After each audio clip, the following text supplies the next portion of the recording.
తెలంగాణ రాష్ట్ర ప్రభుత్వం తెలంగాణలోని వ్యవసాయదారులకు గుడ్ న్యూస్ చెప్పింది.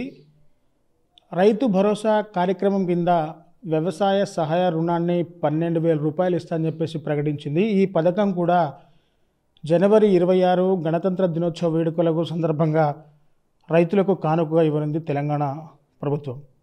సో ఈ పథకంలో ఏ విధంగా ఉంటుంది, ఈ పథకంలో వ్యవసాయానికి యోగ్యమైన భూములని ఏ విధంగా గుర్తిస్తారు, అలాగే వ్యవసాయానికి యోగ్యం కాని భూములను ఏ విధంగా గుర్తిస్తారు అనేది పూర్తిగా మనకు సమాచారం అందించేందుకు ప్రస్తుతం మన దగ్గర ఖమ్మం జిల్లా agriculture joint director D Pullaiah గారు మనకు అందుబాటులో ఉన్నారు. ఒక్కసారిగా మనం సార్తో మాట్లాడి మరిన్ని విషయాలు తెలుసుకునే ప్రయత్నం చేద్దాం. సో సార్ నమస్తే, వెల్కమ్ టు RTV. నమస్కారం అండి. సార్, ఆల్రెడీ తెలంగాణ కాంగ్రెస్ ప్రభుత్వం ఎన్నికల్లో ఇచ్చిన హామీల్లో భాగంగా అన్నీ కూడా పథకాలు అమలు చేసుకుంటూ వస్తుంది. సో రైతు భరోసా కార్యక్రమం కింద వ్యవసాయ సహాయాన్ని 12,000 రూపాయలు ఇస్తానని చెప్పి ప్రకటించింది. సో ఇందులో వ్యవసాయానికి యోగ్యమైన భూముల్ని ఏ విధంగా గుర్తించాలి, అంటే ఏ విధంగా గుర్తిస్తారు, వ్యవసాయానికి యోగ్యం కాని భూములను ఏ విధంగా గుర్తిస్తారు సార్? అంటే మనకి ఇప్పుడు ఇది ఏదైతే రైతు భరోసా ఉన్నదో దీనికి సంబంధించి మనకు రాష్ట్ర స్థాయిలో సీఎం గారు, గౌరవ మంత్రివర్యులందరూ కూడా, అట్లాగే జిల్లా కలెక్టర్లు, డిస్ట్రిక్ట్ అగ్రికల్చర్ ఆఫీసర్లు మరియు ఇతర జిల్లా అధికారులతో కలిసి మన సమావేశాన్ని ఏర్పాటు చేసి అందులో మనకు రైతు భరోసా గురించి కావచ్చు, ఇందిరమ్మ ఆత్మీయ పథకము, రేషన్ కార్డులు, ఇందిరమ్మ ఇల్లు, ఇట్లా 4 స్కీముల గురించి కూడా 26వ తారీఖు నుంచి వెళ్ళి కూడా అవన్నీ ఇంప్లిమెంట్ చేయబోతున్నారు. దాని గురించి మాకు దిశానిర్దేశం చేయడం జరిగింది. సో దానిలో భాగంగా ఆ రోజున సీఎం గారు ఏదైతే చెప్పారో దాని ప్రకారం అన్ని జిల్లాలలో కూడా మనకు రైతు భరోసా గురించి సమావేశం, అట్లాగే జిల్లా స్థాయిలో కూడా అందరి అధికారులకు కూడా దిశానిర్దేశం చేయడానికి గౌరవ మంత్రివర్యులు, జిల్లా మంత్రులు, మరి ఇన్ఛార్జి మంత్రులు, జిల్లా కలెక్టర్లు, అంటే ఉమ్మడి జిల్లాకు అందరు కలిపి కూడా ఈ ఖమ్మంలోని కలెక్టరేట్లో IDOC మీటింగాల్లో మీటింగ్ ఏర్పాటు చేసి కూడా జిల్లా స్థాయి మండల స్థాయి తహసీల్దార్లు కావచ్చు, మండల అగ్రికల్చర్ ఆఫీసర్లు కావచ్చు, మండల పంచాయతీ అధికారులు, ఇలా అందరికి కూడా దీని గురించి అంటే విధి విధానాల గురించి కూడా వివరించి చెప్పడం జరిగింది. దీనికి సంబంధించి మనకు ప్రభుత్వం ఏదైతే ఆదేశాలు ఇచ్చిందో దాని ప్రకారం మేము రైతు భరోసా స్కీమ్ని అంటే జీవో నెంబర్ RT ప్రకారం 18 ప్రకారం ఏదైతే మేము సర్వే చేయడానికి మేము మండల స్థాయిలో, మన గ్రామ స్థాయిలో AEO మరియు వ్యవసాయ విస్తరణాధికారి మరియు రెవెన్యూ ఇన్స్పెక్టర్ గారు ఉంటారు గ్రామ స్థాయిలో. వాళ్ళకి గ్రామ పంచాయతీ పరిధిలో మన గ్రామ పంచాయతీ సెక్రటరీ కూడా వాళ్ళకి కోఆపరేట్ చేయడానికి ఉంటారు. వీళ్ళందరూ కూడా ఒక టీమ్గా ఏర్పడి గ్రామ స్థాయిలో ఏదైతే మాకు ఒక పోర్టల్లో ఏదైతే నాన్ ఎరబుల్ ల్యాండ్స్ అనేది ఏదైతే మొత్తం భూముల ప్రతి రెవెన్యూ విలేజ్కి సంబంధించి గ్రామాల లిస్ట్ అంతా కూడా మాకు పోర్టల్ ఇవ్వడం జరిగింది. ఆ పోర్టల్లో ఉన్నదంతా మేము డేటా అంతా కూడా డౌన్లోడ్ చేసుకోవడం జరిగింది.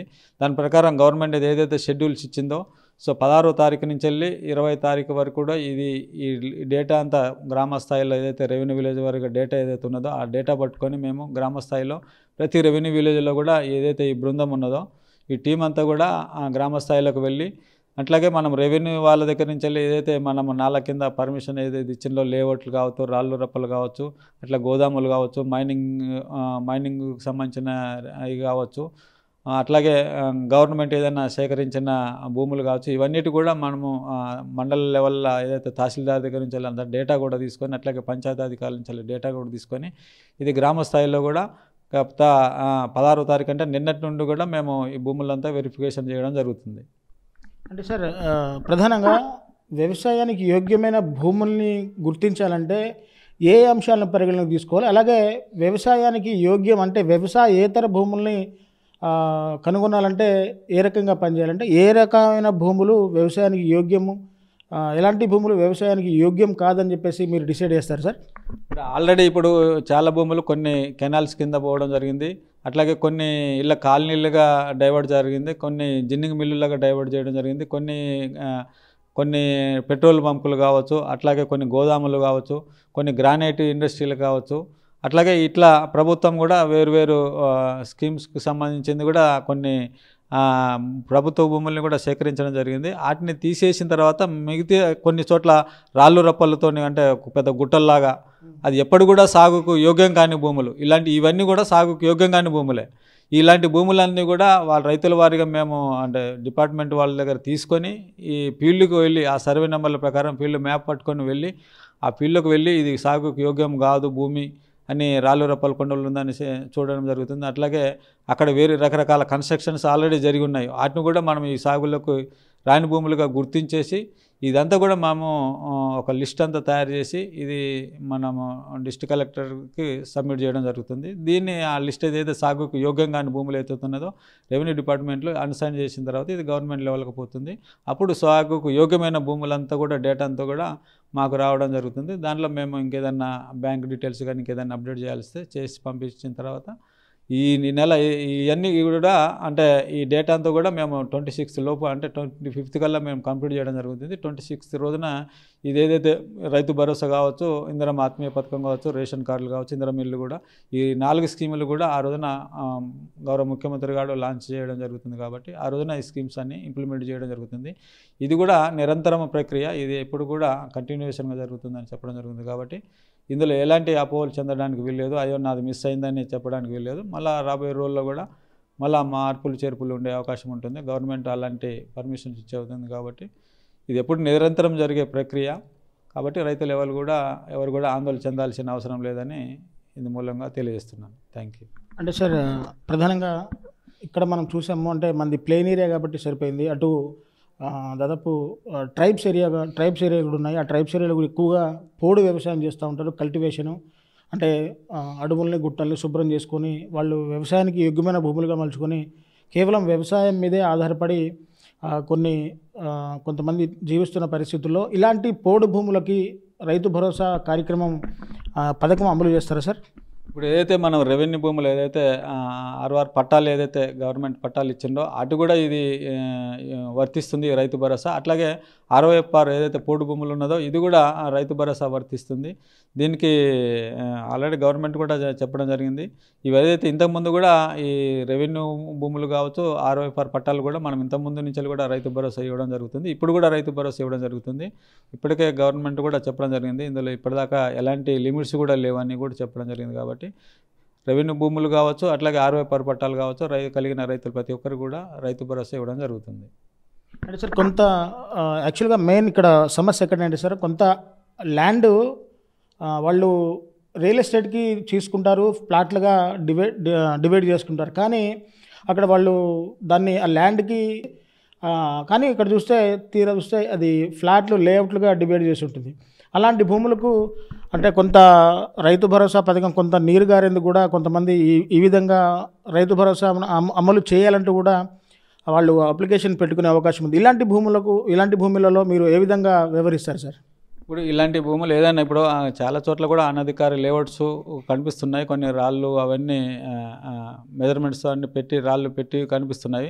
అవన్నీ కూడా మాకు అంటే గ్రామాల్లో మీటింగ్ పెట్టినప్పుడు కొంతమంది చెప్పినప్పుడు మనము గ్రామ స్థాయిలో అన్ని చోట్ల కూడా ఊరికి నలువైపులు కూడా తిరిగి అలాంటి భూములను కూడా ఐడెంటిఫై చేసి మనం రాసుకోవడం జరిగింది. ఇది అనంతరము 21వ తారీఖు నుంచి మనం ఎలాగో ప్రతి గ్రామంలో కూడా మనం గ్రామ సభ పెట్టి ఇవన్నీ కూడా వివరించడం జరుగుతుంది. అట్లాంటప్పుడు ఎవరైనా రైతులు ఏదన్నా అబ్జెక్షన్ చెప్పినప్పుడు కూడా వాటిని పరిశీలించి మళ్ళీ ఒకసారి మండల స్థాయిలో అగ్రికల్చర్ ఆఫీసర్ కావచ్చు, తహసీల్దార్ కావచ్చు, మళ్ళీ ఒకసారి వెరిఫై చేసి కూడా దాన్ని నిర్ధారణ చేయడం జరుగుతుంది. చూశారు కదా, పూర్తిగా తెలంగాణ రాష్ట్ర కాంగ్రెస్ ప్రభుత్వం రైతు భరోసా కింద 12,000 రూపాయలు పంట పెట్టుబడి సాయం అందించే విధంగా చర్యలు తీసుకుంటుంది.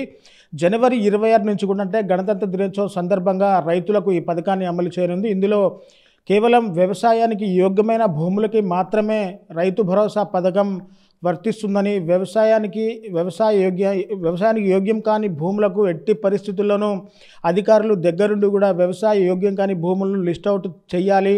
అలాగే లేఅవుట్లు కొన్ని భూములు కూడా కన్వర్షన్ అవ్వకుండా ఇది కూడా వ్యవసాయ భూముల కిందే ఉంటాయి. అలాంటి భూములు కూడా ఎట్టి పరిస్థితుల్లో మీరు రైతు భరోసాని పథకాన్ని అమలు చేయొద్దంటూ కూడా ప్రభుత్వం క్లియర్ కట్ ఇన్స్ట్రక్షన్ జారీ చేసింది. ఇట్లాంటి పరిస్థితుల్లో రైతులు ఎవరు కూడా ఆధారపడద్దు. అటు పోడు భూముల కంటే ఇప్పటివరకు ఎవరైతే ఆర్ఓఆర్ పట్టా పాస్బుక్లు ఇచ్చున్నారో అలాంటి పోడు భూములకు కూడా రైతు భరోసా పథకం ఖచ్చితంగా అమలు అవుతుందని చెప్పేసి కూడా అగ్రికల్చర్ జేడీ గారు చెప్తున్న పరిస్థితి కనబడుతుంది. సో ఇది నిరంతర ప్రక్రియ. రైతులు ఇవాళ నేను అప్లై చేయలేదు కదా నాకు రాదేమో అన్న ఎటువంటి ఆందోళనలు అపోహలు పడకండి. ఇది నిరంతర ప్రక్రియ. ఇవాళ కాకపోయినా రేపు మళ్ళీ మీరు రైతు భరోసా పథకానికి అప్లై చేసుకోవచ్చు. ఇందులో ప్రధానంగా అగ్రికల్చర్ ఆఫీసర్లు, అలాగే రెవెన్యూ ఆర్ఐలు అంటే రెవెన్యూ ఇన్స్పెక్టర్లు, మండలంలో గ్రామాల్లో గ్రామ కార్యదర్శులు ముగ్గురు కూడా అనుసంధానం చేసుకుంటూ వ్యవసాయానికి యోగ్యమైన భూముల్ని గుర్తించి ప్రభుత్వానికి నివేదిక సమర్పిస్తారు. జనవరి 26 నుంచి కూడా రైతు భరోసా కార్యక్రమం అమలు కానుందని చెప్పేసి కూడా తెలంగాణ రాష్ట్ర ప్రభుత్వం క్లియర్ కట్ జారీ చేసిన విషయాల్లో రైతులంతా కూడా ఆనందాన్ని వ్యక్తం చేసిన పరిస్థితి ఇక్కడ కనబడతా ఉంది. మరిన్ని వీడియోస్ కోసం ఛానల్ ని సబ్స్క్రైబ్ చేయండి. లేటెస్ట్ అప్డేట్స్ కోసం వాట్సాప్ ఛానల్ ని ఫాలో అవ్వండి. ఆ లింక్ డిస్క్రిప్షన్ లో ఉంది.